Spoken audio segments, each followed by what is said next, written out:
வணக்கம். தமிழ்நாட்டோட வடகிழக்கு பருவமழை எப்படி இருக்க போகுதுன்னு விரிவா பார்க்கலாம் வாங்க.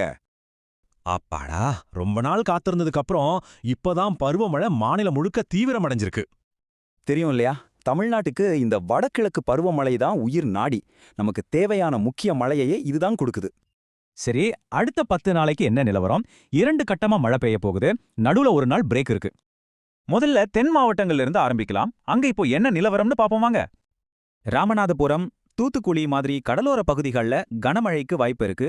உள் மாவட்டங்கள்ல மிதமான மழை எதிர்பார்க்கலாம். இதுல ஒரு இன்ட்ரெஸ்டிங்கான விஷயம் என்னன்னா, பகல்ல வெயில் அடிக்கும், ஆனா மழை முழுக்க ராத்திரியில தான் பெய்யுமா? சரி, இப்போ வடகடலோர பகுதிகளுக்கு வருவோம். சென்னை உட்பட அங்க என்ன நிலைமைன்னு பாப்போம்.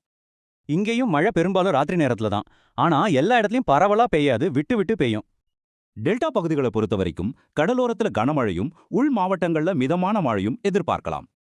கடலோரம், டெல்டா எல்லாம் பார்த்தாச்சு. இப்போ உள் மற்றும் மேற்கு மாவட்டங்கள்ல எப்படி இருக்குன்னு பார்க்கலாம். வேலூர், திருவண்ணாமலை பகுதிகளில் கண்டிப்பா மிதமான மழை உண்டு. ஆனா கிருஷ்ணகிரி, சேலம் பக்கமெல்லாம் மழை விட்டு விட்டு தான் பெய்யும். மேற்கு தொடர்ச்சி மலைப்பகுதிகளில் தெற்குல மிதமான மழையும், வடக்குல நீலகிரி, கோவை பக்கமெல்லாம் லேசான மழையும் தான் இருக்கும். சரி, இப்போ எல்லாத்தையும் சேர்த்து பார்த்தா ஒட்டுமொத்தமா தமிழ்நாட்டுக்கு என்ன நிலவரம்னு ஒரு பார்வை பார்க்கலாம். எல்லாத்துக்கும் மேல எல்லார் மனசுலயும் இருக்கிற கேள்வி இதுதான். பெரிய வெள்ளம் வருமா? ஒரு நல்ல விஷயம் என்னன்னா, பெரிய வெள்ளம் வர அளவுக்கு மழையோட தீவிரம் ரொம்ப குறைவா தான் இருக்குன்னு சொல்றாங்க.